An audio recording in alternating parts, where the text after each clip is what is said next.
Aku lemari. Sejak pertama kali dibawa masuk ke rumah ini, aku berdiri di sudut kamar.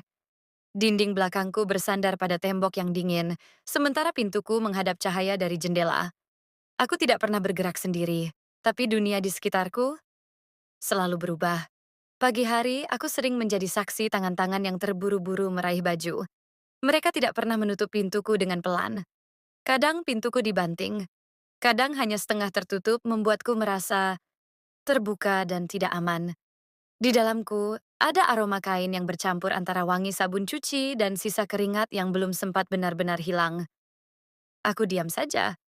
Aku hanya tempat, tapi aku juga saksi. Aku ingat, pertama kali pemilikku memindahkan baju-bajunya ke dalamku. Tumpukan kaos, kemeja, jaket, semuanya disusun rapi. Aku merasa bangga saat itu, karena aku tahu setiap baju yang mereka kenakan melewati diriku dulu. Aku menjadi bagian dari kehidupan mereka, meski tidak pernah disebut. Tahun demi tahun, isi tubuhku berubah. Ada masa ketika aku penuh baju sekolah, seragam putih abu-abu, lalu berganti baju kerja, kemeja berkerah, celana bahan, sepatu yang disimpan di rak bawahku. Sekarang, lebih banyak baju santai. Kadang aku melihatnya sebagai tanda bahwa waktu berjalan dan manusia itu juga berubah. Malam hari saat kamar ini gelap, aku mendengar suara napas pemilikku yang terlelap. Aku juga mendengar suara hujan di luar jendela. Saat udara dingin, aku merasa isi tubuhku ikut menyusut. Kain-kain itu seperti membeku di dalamku. Tapi saat musim panas, aroma keringatnya kembali tercium lebih jelas. Ada hari-hari ketika aku tidak dibuka sama sekali. Aku sendirian. Hanya berdebu di luar dan lembab di dalam. Aku tidak tahu apakah mereka lupa atau memang tidak butuh aku hari itu. Kadang aku rindu. Rindu pintuku dibuka, rindu tangan itu masuk, rindu kain yang bergesekan di dalamku. Pernah suatu malam aku mendengar mereka menangis. Baju-baju di dalamku ikut menyerap kesedihan itu. Esok paginya, ia mengambil sweater favoritnya yang pernah ia pakai saat jalan bersama seseorang. Aku tahu sweater itu punya cerita, karena sejak orang itu pergi, sweater itu jarang dipakai. Bahkan aromanya sudah memudar, tapi kenangan yang menempel tetap kuat. Aku juga ingat saat rumah ini direnovasi.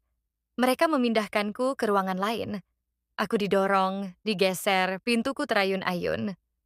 Semua isi tubuhku bergoyang, sebagian jatuh.